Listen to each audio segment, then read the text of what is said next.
iki komplit. Iki engko ya calone apa? Iki saking kondone. Kondang kaluke. Apa ngeten iki namanya Mbak Rini Serat. Mbak Rini.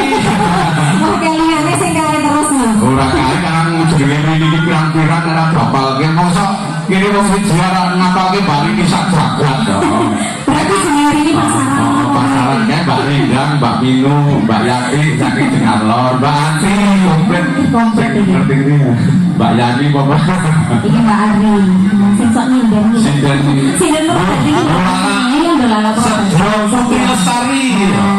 Lagi anak arep dhewe kok kene ora mbakeke aku dikira somse.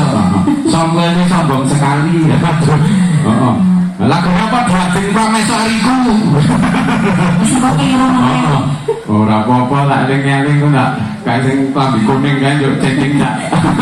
Sing samping ojo apa-apa kae. Ora apa-apa kae jenenge gede. Karena ini jualan ini kan panggung ya bebas ya. Nang omah ya aku di ora diweki telung dino poso.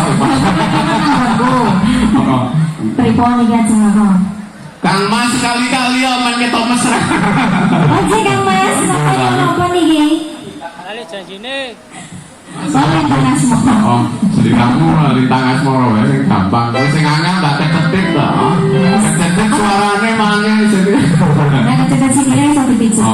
Nek katuran jane ngono tak condrone sih. Wah, kaya bis.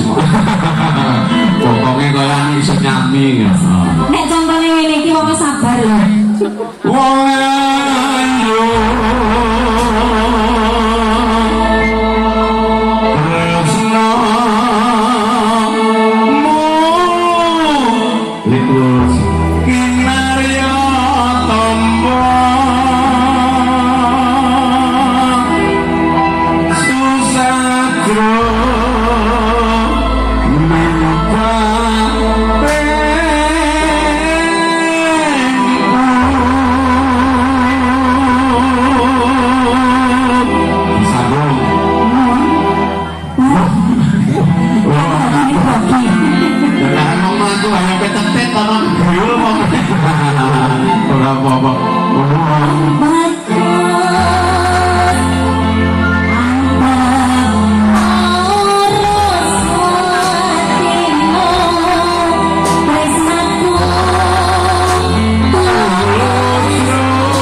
Lintang Asmara.